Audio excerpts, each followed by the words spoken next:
नमस्कार, special edition में आपका स्वागत है। आपके साथ मैं हूं घनश्याम उपाध्याय।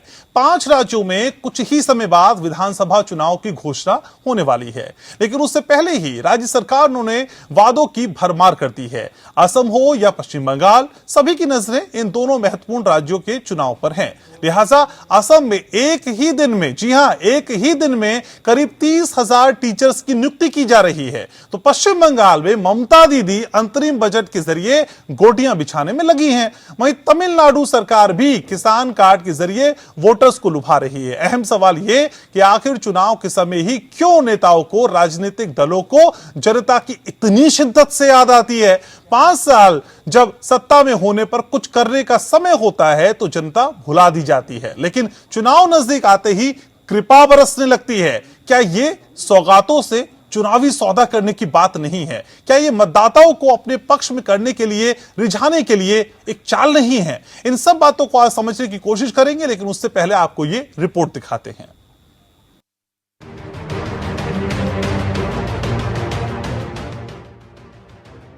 देश के 5 राज्यों पश्चिम बंगाल, असम, तमिलनाडु, पुडुचेरी और केरल में चुनावी तैयारियां जोरों पर हैं।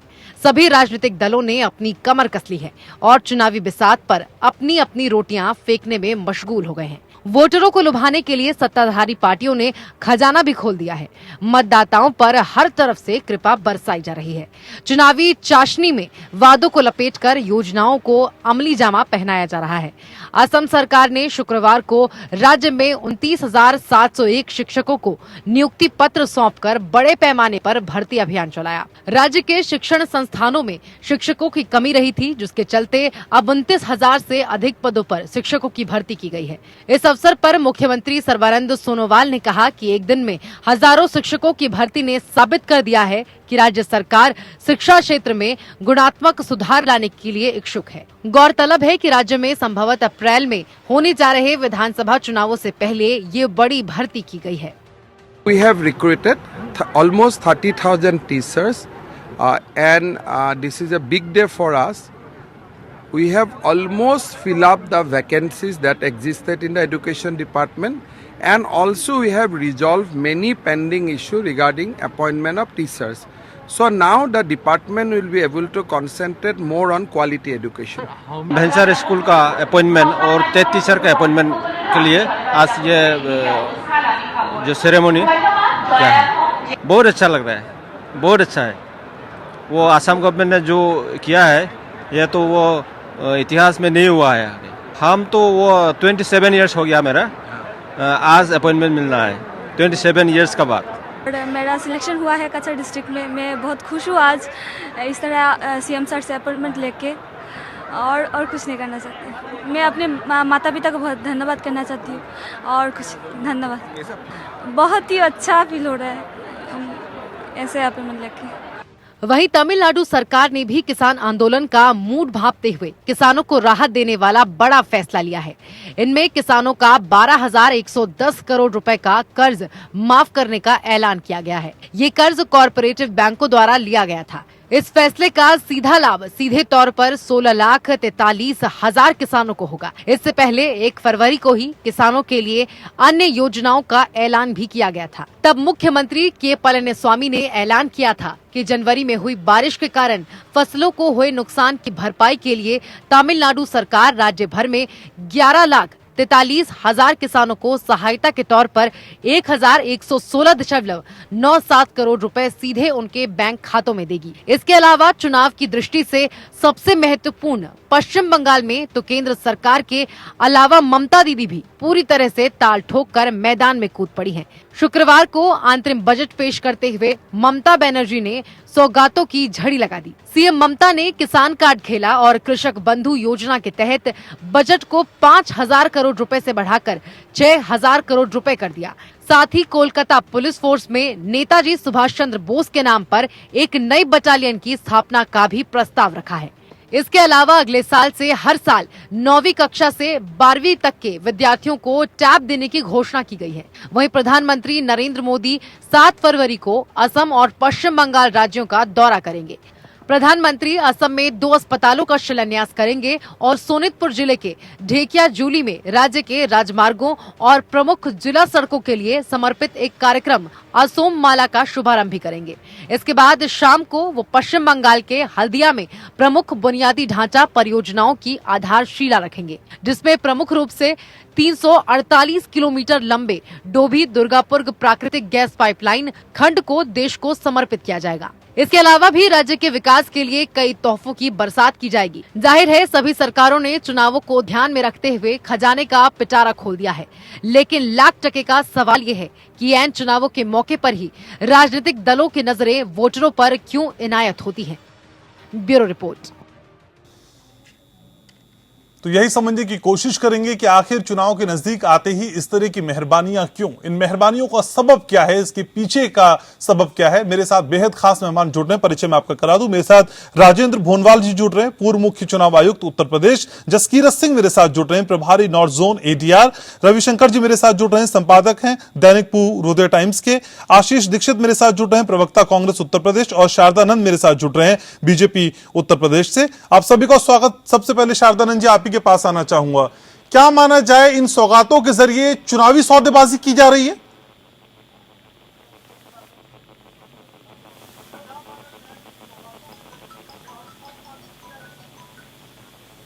हेलो शारदानंद जी, सुन पा रहे हैं आप मुझको? शारदानंद जी, मैं जानने की कोशिश कर रहा हूं, क्या इन सौगातों के जरिए चुनाव की सौदेबाजी की जा रही है? ये सौदेबाजी चुनाव के मद्देनजर है?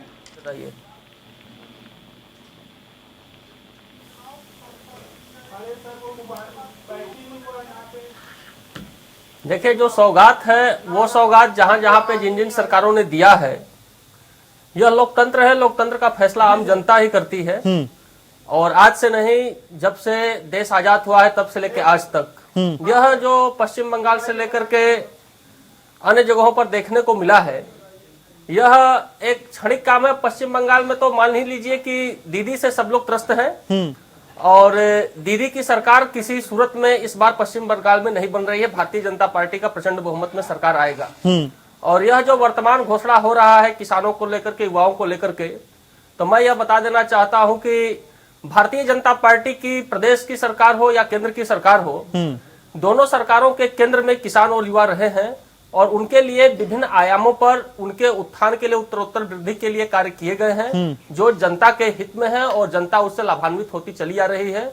और मैं दृढ़ निश्चय के साथ कह सकता हूं कि हर जगहों पर भारतीय जनता पार्टी की प्रचंड बहुमत की सरकार बनेगी। सर, ये चुनावी मंच नहीं है ना सर, और मैं ये जानना भी नहीं चाह रहा कि आपसे कहां कहां सरकार आपकी बन रही है। मैं ये जानना चाह रहा हूं कि चुनाव से पहले इस तरह की जल्दबाजी में क्यों सर, चुनाव से पहले ये चुनावी रेवड़ियां क्यों बांटी जा रही हैं? मुझे ये समझा दीजिए। सरकार जहां बनेगी वो देख लिया जाएगा बाद में।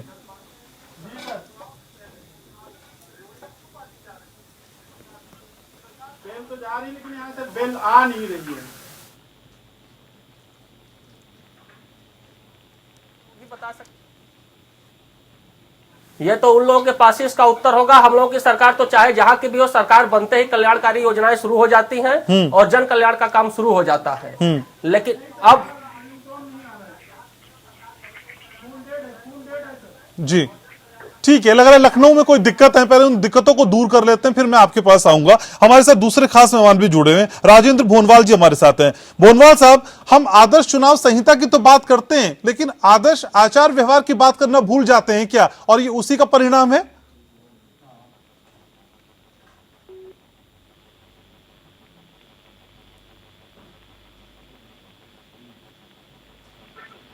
राजेंद्र, सुन पा रहे हैं आप मुझको?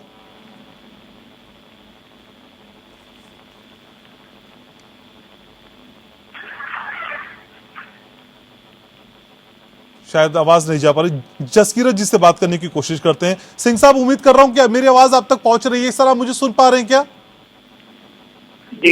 जी सर, किस तरह की ये कोशिशें असल में जो चुनाव से पहले की जाती हैं, आपका एनालिसिस क्या है इस तरह के प्रयासों को लेके? देखिए, ये जो कोड ऑफ कॉन्डक्ट जिसको चुनाव के पहले हम कहते हैं आचार संहिता जो है वो तो जब इलेक्शन डिक्लेयर होता है उस टाइम पे शुरू होती है, तो इलेक्शन कमीशन का कंट्रोल उसी टाइम पे आता है। जी। हमारी पार्टियां हैं, हमारा जो पूरा इलेक्टोरल सिस्टम, जो पूरा पॉलिटिकल सिस्टम है, जो पार्टियों चलती हैं, तो उसमें डिसिप्लिन की कमी तो साफ नजर आती है कि जब वो डंडा आता है तभी ये उसके हिसाब से चलते हैं, अदरवाइज तो जब इलेक्शन आ जाती है तो वही जो आप कह रहे हो कि लोगों को लुभाने की कोशिश शुरू हो जाती है, ये मतलब वोटर को ब्राइब करने जैसी बात है, और वो करते हैं, बिल्कुल करते हैं, और गलत बात है। तो वोटर्स क्या इस तरह की कोशिशों से कन्विंस हो जाते हैं क्या सर? उनके मन मस्तिष्क पे कैसा असर पड़ता है? आपका अनुभव क्या कहता है? देखिए, बहुत तरह के वोटर हैं, मतलब वोटरों ने जब माहौल ही ऐसा देखा है, मेरे ख्याल से पिछले कोई आज की बात नहीं है, पिछले 25-30 साल से ये बढ़ते जा रहा है। ये बात जो है गिफ्ट देना वोटर को या और कई तरीके से उसको लुभाना, इलेक्शन कमीशन ने बहुत कोशिशें की हैं, बहुत कैश पकड़ा जाता है, बहुत तरह की चीजें पकड़ी जाती हैं, शराब बांटने से पकड़ी जाती है, पर बहुत निकल जाती है, और ये माहौल चलते जा रहा है। मतलब इसमें कोई किसी तरह की लगाम जो है हमने लगती हुई तो नहीं देखी पिछले बहुत सारे सालों से, तो लोगों को ये नॉर्मल लगने लग गया, क्योंकि है नहीं नॉर्मल, ये डेमोक्रेसी के लिए बहुत खतरनाक है कि हम अपना वोट जो है, जो लोग हमारे लिए डिसीजन लेंगे अगले 5 साल, इतने सस्ते में हम बुद्धू बन गए बेसिकली।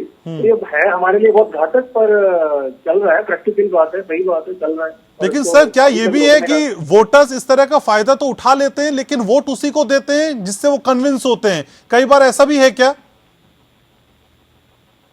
जी देखिए, वोटर तो बहुत तरह के हैं, कुछ लोग जो थोड़े समझदार होंगे वो शायद ये कर जाते होंगे, पर ये देखिए, किसी को आप ब्राइब देते हैं तो वो बात तो बेसिकली गलत है ना, वो तो एक मॉरली, एथिकली, लीगली सब तरह से गलत है। वो कितने लोग कैसे उसको देखते हैं, कितने वोटर उससे मान जाते हैं, कितने नहीं मानते, हो तो अगला सवाल है। ये इतनी गलत बात पहले है, उसके बाद हो सकता है, मतलब अब कहना बड़ा मुश्किल है कि 50% लोग ऐसा करते होंगे, कि 10% करते होंगे, कि 20 करते होंगे, बट ये इलीगल, अनएथिकल, खतरनाक चीज है जो हम रोक नहीं पा रहे हैं। जी। राजेंद्र भोनवाल जी हमारे साथ जुड़ चुके हैं, ऐसा बताया जा रहा है मुझे। भोनवाल जी, मैं उम्मीद कर रहा हूं मेरी आवाज आप तक पहुंच रही है। सर मैं यही जानना चाह रहा था कि आदर्श आचार संहिता की तो हम बात करते हैं, लेकिन आदर्श व्यवहार की बात करना भूल जाते हैं क्या चुनाव से पहले? नहीं, देखिए, जैसा आप भी जानते हैं, आचार संहिता लागू होती है जब चुनाव की तिथियां घोषित हो जाती हैं जी, उसके बाद से लागू होती है, उसके पहले लागू नहीं होती। तो यदि गवर्नमेंट अपने कोई कार्यक्रम चला रही है तो लीगली आप उसको मना नहीं कर सकते, उसको नहीं रोक सकते। लेकिन जैसे अभी मैं सुन रहा था, ये बात भी अपनी जगह सही है कि आज हमारा वोटर बहुत मैच्योर हो गया है, और वो कोई गवर्नमेंट की कोई स्कीम शुरू करने से या किसी और करने से प्रभावित नहीं होता। वो अपने सोच समझ कर वोट करता है, तो वो काफी मैच्योर हो गया, जिसका बहुत फर्क भी नहीं पड़ता मेरे विचार से। लेकिन सर समाज की कल्याणकारी योजनाओं का प्रॉफिट आप अपने चुनावी कैंपेनिंग में परोक्ष रूप से इसे अगर उठा रहे हैं तो ये कहां तक जायज है? नहीं, मैंने कहा ना कि ये वो बात ठीक है जो आप कह रहे हैं कि होना चाहिए, गवर्नमेंट को थोड़ा रेस्ट्रेंट करना रखना चाहिए अपना, और यदि कोई स्कीम चालू करनी है तो पहले ही करनी चाहिए, क्योंकि हम मंशा हमारी साफ है तो वो साफ दिखाई देनी भी चाहिए, और उस रूप में ये बिल्कुल सही है कि गवर्नमेंट को रेस्ट्रेंट रखना चाहिए। और ये प्रोग्राम जस्ट पहले, चूंकि अब ये है कि लीगली भले ही वो गलत ना हो, लेकिन नैतिक रूप से वो बहुत सही तो नहीं है। आपके अनुभव से आप क्या बताना चाहेंगे कि इस तरह की घटनाओं से असल में किस तरह का प्रभाव पड़ता है सर? नहीं, मैंने तो जैसे बताया कि मैंने जो देखा कि अब हमारा वोटर बहुत मैच्योर हो गया है, और इस तरह के उससे प्रभाव नहीं पड़ता। और यदि आप देखिए कि गवर्नमेंट ने स्कीम दी है, उसके बाद भी गवर्नमेंट को वोट नहीं मिले और दूसरी गवर्नमेंट पावर में आ गई है, ऐसे उदाहरण हैं बहुत सारे। तो जो पावर में होते हैं वो अब सभी गवर्नमेंट, कोई भी हो, किसी पार्टी गवर्नमेंट हो, सब लोग इस तरह का करते हैं, लेकिन जरूरी नहीं कि वो दोबारा चुन के आएंगे। आप देखिए तो नई दूसरी पार्टियां, दूसरे दल पावर में आए हैं उसके बावजूद भी। जी, तो मैं कहना यही चाह रहा हूँ कि वोटर बहुत मैच्योर हो गया, इसका बहुत फर्क नहीं पड़ता, लेकिन हाँ, गवर्नमेंट को थोड़ा रेस्ट्रेंट रखना चाहिए। जी, ठीक है। चुनाव से पहले इस तरह की वो नहीं करना चाहिए, ताकि मंशा साफ है तो मंशा दिखाई भी देनी। रविशंकर जी भी हमारे साथ है, सीनियर जर्नलिस्ट है। रविशंकर जी, आप इन चुनावी रेवड़ियों को कैसे देखते हैं सर? चुनाव के आईने में इनका अक्स कैसा उभरता हुआ दिखाई देता है? घनश्याम जी, बात ये है कि आपने जैसा कहा कि आचार संहिता की तो बात होती है, लेकिन आचार व्यवहार जो है, आदर्श व्यवहार, वो आज की राजनीति में दिखता ही नहीं है। आज की राजनीति का मतलब है जो जीता वही सिकंदर, और जो कुछ भी हो रहा है, आपने जो स्पेशल रिपोर्ट वगैरह दिखाई, वो सारी चीजें वही है कि एन केन प्रकार चुनाव में मतदाताओं को प्रभावित करना है। क्योंकि लोगों को ये लग रहा है कि 20 फरवरी के आसपास शायद चुनाव की तिथियों की घोषणा हो जाए, उसके बाद ये मौका नहीं लगे। अब आपने तो जैसा कि असम सरकार ने एक दिन में 30,000 शिक्षकों की नियुक्ति की है, और आज की बात मैं बता रहा हूँ, स्वास्थ्य मंत्री डॉक्टर हेमंत बिस्वा ने कहा है कि अगर हम इस बात की भी तैयारी कर रहे हैं कि 5,000 और शिक्षकों को हम नियुक्ति दें।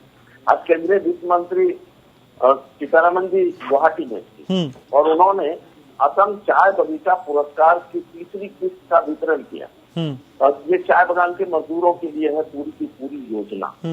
तो ये सारी कुछ जो है वो ये है कि हम कैसे मतदाताओं को प्रभावित करें। अगर ये सब चीजें चुनाव के साथ, निश्चित रूप से जो 20-20 साल 25-25 साल पुराने शिक्षक थे, जो स्कूल सरकारीकरण नहीं हुआ था, वैसे स्कूलों का सरकारीकरण होना चाहिए था, शिक्षकों की नियुक्ति होनी चाहिए, क्वालिटी एजुकेशन मिलना चाहिए, वो सारी बात सही है।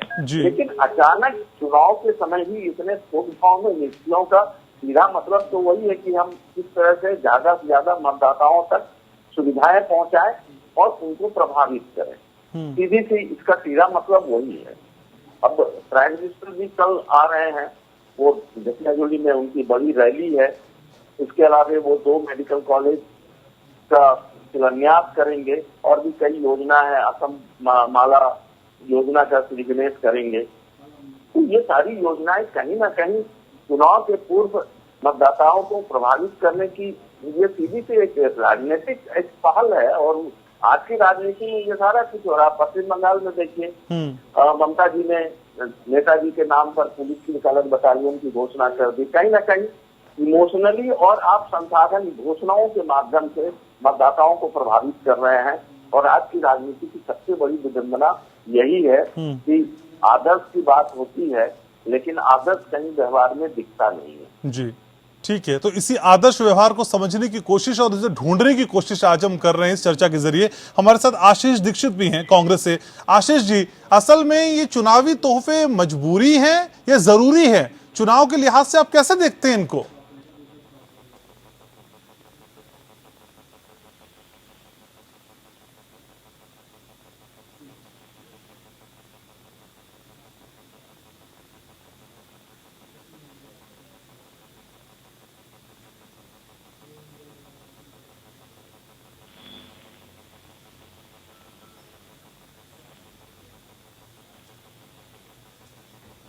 आशीष जी, आपकी आवाज मुझ तक नहीं पहुंच पा रही है, कुछ दिक्कत है शायद लखनऊ स्टूडियो में। हम उनको दुरुस्त करने की कोशिश करते हैं, मेरी टीम लगातार कोशिश कर रही है, लेकिन इस बीच दूसरे मेहमान भी हमारे साथ मौजूद हुए हैं। जसकीरत जी, असल में इन चुनावों के मद्देनजर इस तरह की योजनाओं का सामने आना, सर क्या इसके लिए एक विशेष टाइमिंग का इंतजार किया जाता है कि योजनाओं को तब तक रोक के रखा जाता है, नियुक्तियों को रोक कर रखा जाता है, और ये सोचा जाता है कि जब चुनाव थोड़े से नजदीक आएंगे तब इस तरह की घोषणाएं की जाएं? ये टाइमिंग बहुत इंपॉर्टेंट है क्या?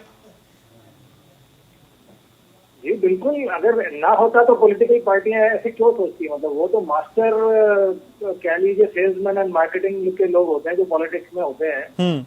वो ये बात को बहुत अच्छे से समझते हैं कि कब टाइमिंग जो है वो बहुत इंपॉर्टेंट होती है। लोगों का जो है, मतलब कोई भी उनको कुछ आप देते हैं तो उनके दिमाग में शायद वो उसको एक फीलिंग रहती है कुछ महीने तक कि मेरे को कुछ अच्छा मिला है। मुझे एक नेचुरल टेंडेंसी है कि हम रिटर्न गिफ्ट देते हैं जिससे गिफ्ट लेते हैं, तो पार्टी एक्सपेक्ट करती है फिर वो तुमको रिटर्न गिफ्ट में मिलेगा।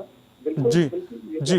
तो ये मान लिया जाए कि जो बाकी चीजें हैं, विकास की बातें हों और सत्ता में रहते हुए जितनी विकास योजनाएं चलाई हों या दूसरे अहम मुद्दे हों, वो कहीं ना कहीं पिछड़ जाते हैं चुनाव आते ही, क्योंकि तब ये देखा जाता है कि किस योजना से या फिर किस घोषणा से फायदा मिल पाएगा। जी जी बिल्कुल बिल्कुल, क्योंकि उनको तो अपना फायदा चाहिए। अगली बार कुर्सी तभी मिलेगी जब लोग वोट करेंगे, और वोट तभी करेंगे अगर उनको ऐसा लगता है पार्टियों को कि अगर हम लास्ट में बिल्कुल कुछ घोषणाएं कर देंगे तो लोगों का जो है उनका माइंड स्पेस ऑक्यूपाई कर सकते हैं, उनको अच्छे से हम फैला फुसला सकते हैं। तो पर मैं एक चीज और कहना चाहूंगा कि ये सिम्टम है, ये बीमारी नहीं है। बीमारी जो है वो हमारा पूरा पॉलिटिकल सिस्टम जो है उसमें बहुत कमजोरियां हैं। तो वो चलिए मैं उसमें ज्यादा डिटेल में नहीं जाता कि जैसे ट्रांसपेरेंसी फाइनेंशियल पार्टियों में नहीं है या ये इनकी अपने इंटरनल कोई स्ट्रक्चर नहीं होता, तो पार्टियों को रेगुलेट करने के लिए कोई लॉ ही नहीं है। तो ऐसी प्रॉब्लम जो है उसकी वजह से हमारा सिस्टम ही कमजोर है। तो ये तो सिम्टम है जो हमको नजर आता है। लेकिन सिंह साहब दिक्कत क्या है? राजनीतिक पार्टियां हैं, पॉलिटिक्स ही उन्होंने करनी है, सत्ता में उन्होंने आना ही है और उन्हीं की योजनाएं हैं। अगर वो बता दें चुनाव से पहले हम ये घोषणा करने जा रहे हैं तो इसमें परेशानी क्या है सर? हमने तो चुनाव में शराब पैसा बढ़ते भी देखा है। नहीं, घोषणा करते हैं। आप कहना चाहते हैं कि लास्ट ईयर में क्यों करते हैं घोषणा? ये इसमें दिक्कत क्या है? आप ये भी समझ आ रहे हैं। ठीक है, बिल्कुल वो लास्ट में करते हैं। उनको साइकोलॉजी समझ में आती है वोटर की कि कुछ लोग तो होंगे कम से कम 10-20% जो इस बात को मतलब नहीं समझ पाएंगे और वही वोट्स के लिए वो करते हैं। जी ठीक है। तो स्विंग वोटर्स को शायद लुभाने की कोशिश है जो अंतिम समय में उनके पाले में आके खड़े हो सकते हैं, इस तरह की कोशिश की जाती है। लखनऊ स्टूडियो में आवाज जा रही है, ये मुझे बताया गया। एक बार फिर कोशिश करता हूं बात करने की। आशीष जी, आप सुन पा रहे हैं मुझको?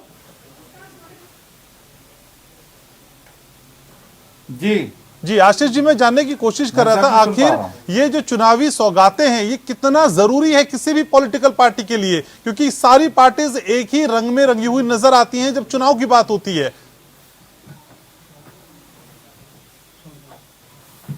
नहीं घनश्याम जी, यहाँ आपकी बात से इत्तेफाक नहीं रखता हूं मैं। सारी पार्टी एक रंग में नहीं रंगी आती हैं। विचारधारा की बात होती है, हर आदमी अपनी विचारधारा पे बात करता है। जो भी सत्ता में है वो वादे करता है और जो सत्ता में आना चाहता है, विपक्ष में होता है, वो अपनी ब्लूप्रिंट देने का काम करता है। मगर देश की जनता को यह गुमान हो गया है, देश की जनता यह जान गई है कि जिस तरीके से 2014 में मोदी जी ने झूठ के दम पर झूठ के सवार होकर 2 करोड़ रोजगार पे लेके और बहुत से इस तरह के सैकड़ों वादों के साथ में सत्ता में आए, मगर उसके बाद किसी भी तरीके के वादों को पूरा नहीं काम किया।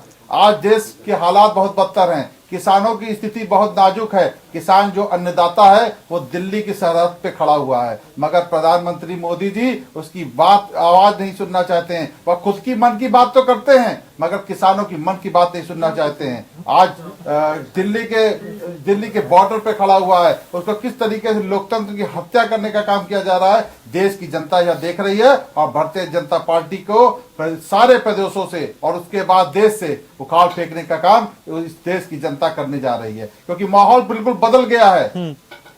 कांग्रेस पार्टी जो वादे करती है, हमने वादे किए छत्तीसगढ़ में, हमने वादे किए पंजाब में, हमने वादे किए मध्य प्रदेश में, किसानों का कर्ज माफी का, महिलाओं की सुरक्षा का, रोजगार का, न्याय योजना लागू करने का कांग्रेस पार्टी ने लागू किया। कांग्रेस पार्टी के मुख्यमंत्री ने पहला असल में आशीष जी, आप किसानों की कर्ज माफी की बात तो करते हैं, लेकिन जब सत्ता में आते हैं तो उसी कर्ज माफी में क्लॉज लगा देते हैं, कंडीशन अप्लाई कर देते हैं कि इतने से इतने हजार का होगा तो कर्जा माफ करेंगे, सरकारी होगा तो माफ करेंगे, इस बैंक से लिया होगा तो माफ करेंगे। आप तो क्लॉज लगाने में माहिर है ना। पहली बात तो बहुत मुश्किल से आप कहीं आते हैं और कहीं आते भी हैं तो फिर आप क्लॉज लगाते हैं। घनश्याम जी करते हैं, आपने खुद कहा करते हैं। हम लोग कांग्रेस पार्टी करने पे विश्वास रखती है।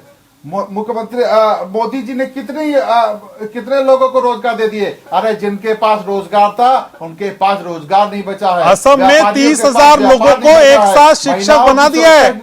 असम में 30,000 लोगों को एक साथ शिक्षक बना दिया है। कब बना दिया है? अभी बनाया दिया है जब 3 महीने बाद चुनाव होने जा रहे हैं। पिछले 4 साल से क्या हो रहा था? पिछले 4 साल से क्या हो रहा था? मध्य असम को बांटने की कोशिश कर रही थी, करा जा रहा था। अच्छा, असम में हमारे जो वहां के अध्यक्ष हैं बोरा जी, उन्होंने मोदी जी से सवाल किए हैं, 24 सवालों का जवाब मांगा है। जिस तरीके से घुसपैठिए जो बांग्लादेश के हैं, जो वहां की मुख्य समस्या है, उनको भी बाहर भारतीय जनता पार्टी की सरकार नहीं कर पा रही है। देखिए, बीजेपी देने की स्थिति में है तो वही देगी ना। जो देने की स्थिति में होगा देगा तो वही ना, जो देने की स्थिति में नहीं है वो देगा कैसे? ठीक, देखिए अब हमने देखिए यही कांग्रेस और भारतीय जनता पार्टी में फर्क है। हमने जब ही जैसे ही सत्ता में आए मध्य प्रदेश में, छत्तीसगढ़ में, राजस्थान में, हमारा पहला हस्ताक्षर था। मगर ये लोग अब जा रहे हैं, चलती बेला है। इन लोगों ने 30,000 आज रोजगार दिए, लुभावने वादे कर रहे हैं कि हाँ आज ये किया, कल वो कर रहा, परसों ये करेंगे। मगर पूरी तरीके से जो है देश की जनता, असम की जनता इस चीज को जान गई है कि ये लोग जो है केवल माहौल बनाने के लिए काम करते हैं। बाकी कुछ इनके पास ना कोई देश को चलाने का, ना प्रदेश को चलाने का, ना देश को बनाने का। शारदानंद जी से भी इस पे मैं एक रिएक्शन लूंगा, लेकिन एक छोटे से ब्रेक के लिए मैं रुक रहा हूं। एक छोटा सा ब्रेक। सभी खास सामान लगातार हमारे साथ बने हुए हैं, आप देखते रहिए स्पेशल एडिशन। आज स्पेशल एडिशन में हम बात कर रहे हैं चुनावी सौगात की, चुनाव से पहले बांटे जाने वाले तोहफों की। असल में इनका सबब क्या है? सभी खास सामान लगातार हमारे साथ बने हुए हैं। हमारे साथ बीजेपी से शारदानंद जी हैं। शारदानंद जी, ब्रेक से पहले कांग्रेस के प्रवक्ता ये समझाने की कोशिश कर रहे थे कि आप माहौल बनाने में एक्सपर्ट हैं, आप मार्केटिंग बहुत अच्छी करते हैं, देते वेते कुछ नहीं है, वादे हैं, सिर्फ वादे हैं, और ये वादे ही रह जाते हैं आपके।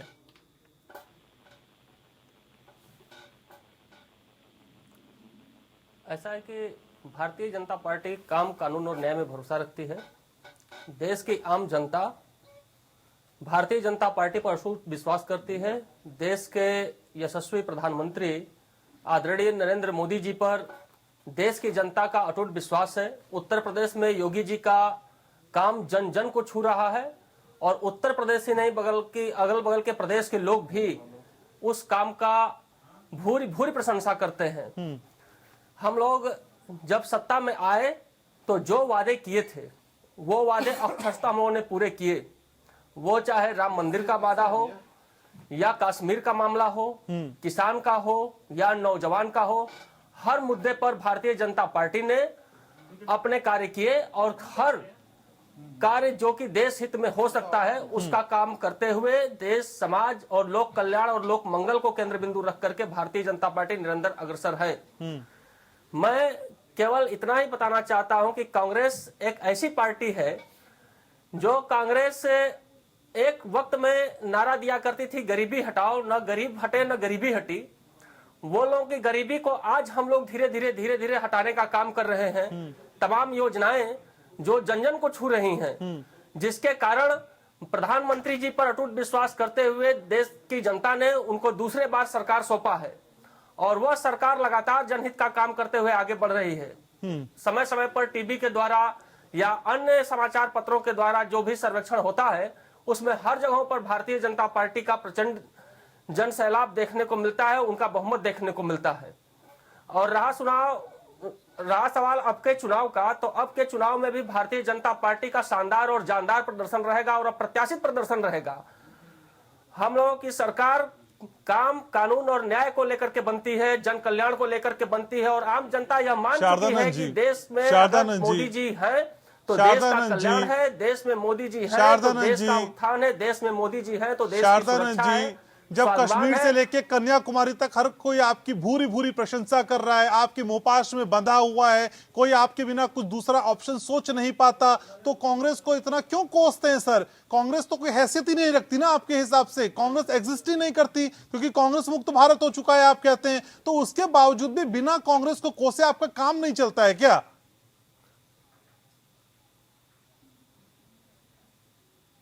नहीं, ऐसी कोई बात नहीं है घनश्याम जी। हम लोग किसी भी दल को, कोई भी राजनीतिक दल है वो अपनी विचारधारा को लेकर काम करते हैं, हम अपने विचारधारा को लेकर काम करते हैं।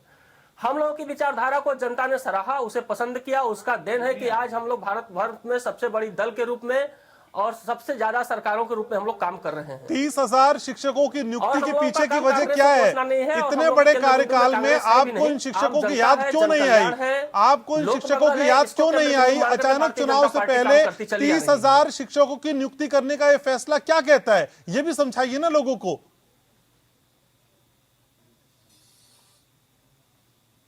देखिए, जो भी नियुक्ति की प्रक्रिया एक प्रक्रिया होती है, आयोग होता है, उसकी चयन प्रक्रिया है।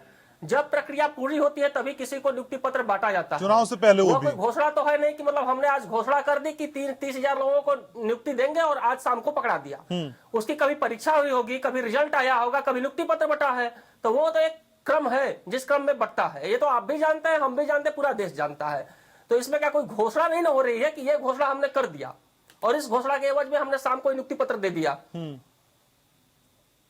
ठीक है, ठीक है, आप मेरे साथ रहिए। भोनवाल जी भी हमारे साथ मौजूद हैं, पूर्व मुख्य आयुक्त, चुनाव आयुक्त है उत्तर प्रदेश के।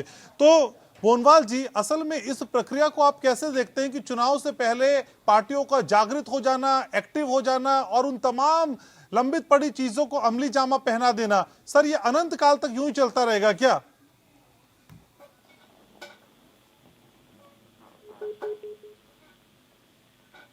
भोनवाल जी, आप हैं मेरे साथ? तो भोनवाल जी तक आवाज नहीं जा पा रही है, लेकिन रविशंकर जी हमारे साथ मौजूद हैं। रविशंकर जी, क्या ये अनंत काल तक चलने वाली प्रक्रिया है और हमेशा यूं ही चलती रहेगी? चर्चा कितनी होती रहे, आलोचना कितनी होती रहे, ये राजनीतिक पार्टियां करते ही रहेंगी, चाहे सत्ता में हो चाहे सत्ता में ना हो? देखिए घनश्याम जी, विडंबना यही है, ये पूरी की पूरी जो बातचीत हम लोग कर रहे हैं ना, ये राजनीतिक शुचिता की बात है, राजनीतिक ईमानदारी की बात है। और आज की राजनीति का जो हाल हो गया है उसमें शुचिता शब्द नाकारा साबित हो रहा है। शुचिता की कोई बात ही नहीं करता है। बस वही है जो मैंने कहा कि जो जीता वही सिकंदर, किसी भी तरह से मुझको बहुमत लाना है, उसके लिए जो भी हथकंडे अपनाए जाए, जिस भी प्रक्रिया से गुजरना जाए, तो सत्ता हासिल करना ही आज के राजनीतिक दलों का, अधिकांश राजनीतिक दलों का यही उनका मकसद है। इसीलिए इसमें जो आचार संहिता लागू हो जाने के बाद तो उनकी मजबूरी हो जाती है कि चुनाव आयोग का डंडा लगेगा, लेकिन इसके पहले, और ये काम सिर्फ बीजेपी नहीं कर रही है। आप असम में मैंने देखा है पिछले विधानसभा चुनाव में कांग्रेस ने सूता और कंबल बांटा, बुनकर महिलाओं के बीच सूता मुफ्त में बांटे गए, कंबल बांटे गए गरीबों के बीच में। अब ये सरकार है तो वो अपने अलग तरीके से मतदाताओं को प्रभावित करने की कोशिश कर रही है। हालांकि यह अलग बात है कि असम में कई क्षेत्रों में अच्छा काम हुआ है। यहाँ से अगर आप देखिए, सत्ता विरोधी लहर यहाँ पर बहुत ही कम है, तो बावजूद उसके सरकार यहाँ पर भाजपा कोई मौका नहीं देना चाहती है विपक्षी दलों को, इसीलिए उसने पूरा जोर लगा के रखा है। लेकिन अगर हम इस तरह के आचरण की बात करें अगर राजनीतिक दलों की, तो अधिकांश जो बड़े राजनीतिक दल हैं, प्रभावशाली राजनीतिक दल हैं, वो यही कर रहे हैं। चुनाव के पहले उनको ये सारी चीजें याद आ जाती हैं, कैसे कैसे करना है। खैरियत है कि यहाँ नियुक्ति पत्र पूरी प्रक्रिया के तहत बांटी गई है। यहाँ तो घोषणाएं हो जाती हैं कि बिहार के चुनाव में आप देखिए, हम इतने लाख युवकों को, आरजेडी वगैरह ने, इन लोगों ने जो कहा, जेडीयू ने भी बाद में उसको ये किया कि हम युवकों को नौकरी देंगे, तो वो तो तोहफा है, लेकिन उसके पीछे जो पूरी प्लानिंग है, अगर हम घोषणा करते हैं और अगर हम सत्ता में आ गए तो हमारे पास उसकी स्ट्रेटेजी क्या है, हमारे पास पूरा ब्लूप्रिंट क्या है कि कल को हम सत्ता में आ गए और हम 2 लाख युवकों को नौकरी देने की अगर बात कर रहे हैं तो हम कैसे देंगे, क्या प्रोसेस होगा। ये सब करना नहीं है। चुनाव आ रहा है, हमको घोषणाएं करनी है, जनता अगर जाल में फंस गई। और दिक्कत यह भी है कि जो मतदाता है उनको बहुत दिनों तक बात याद नहीं रहती है, मतदाता बहुत जल्दी बातों को भूल जाता है। और चुनाव के पहले जो इतनी सारी प्रक्रिया हुई, नियुक्तियां दी गई, शायद इसलिए भी कि अगर ये नियुक्तियां 4 साल पहले दी जाती तो आज चुनाव के समय में जनता शायद इस बात को भूल जाती। बिल्कुल, इसीलिए चुनाव के पहले इस तरह की बड़ी बड़ी चीजों की घोषणा की जाती है या इस तरह की प्रक्रिया को अपनाया जाता है। ठीक है, तो चुनाव से पहले की टाइमिंग बेहद खास है चुनाव के लिहाज से, क्योंकि सत्ता में आना है तो फिर इस तरीके की प्रक्रिया को अपनाना ही होगा। सभी खास मेहमान लगातार मेरे साथ बने हुए हैं। एक छोटे से ब्रेक के लिए हमको रुकना होगा, ब्रेक के बाद लौटते हैं तो चर्चा को आगे यहीं से बढ़ाते हैं। तो आज स्पेशल एडिशन में स्पेशल बात हम कर रहे हैं चुनाव से पहले चुनावी सौगातों की। आखिर इस तरह की चुनावी सौगातों के लिए चुनाव से पहले का समय ही नेताओं को, पार्टियों को क्यों याद आता है, पॉलिटिकल लिहाज से समझने की भी कोशिश कर रहे हैं और क्या आदर्श स्थितियां हैं ये भी जानने का प्रयास हम कर रहे हैं। हमारे साथ बीजेपी से शारदानंद जी हैं। शारदानंद जी, क्या ये मान लिया जाए कि इस तरह की प्रक्रिया को अपनाए बिना असल में काम नहीं चलता, क्योंकि पहले अगर ये नियुक्तियां हो जाती, पहले घोषणाएं हो जाती या घोषणाएं पूरी कर दी जाती तो वोटर शायद भूल जाता, उसको ताजा ताजा याद रहे, उसकी मेमोरी में सारी चीजें फीड रहे, इसलिए ये टाइमिंग बहुत इंपॉर्टेंट है।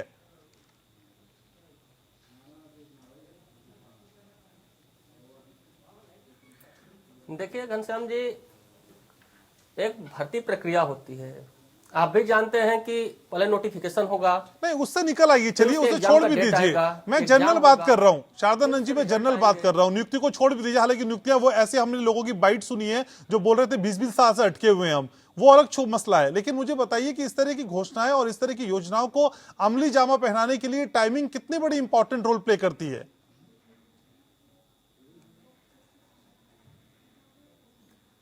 देखिए, जो वादे होते हैं उस वादों में जनता तब विश्वास करती है जब उसके नेता पर भरोसा हो कि ये जो कहेगा वो करेगा।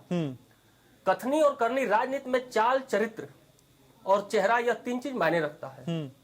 कौन नेता बोल रहा है, उसका बैक रिकॉर्ड क्या है, उसके कहे हुए बात पर कितना अमल हुआ, कितना अमल नहीं हुआ, यह जनता पुरानी करके उसकी समीक्षा करती है। उस समीक्षा के आधार पर जनता अपना मत देती है।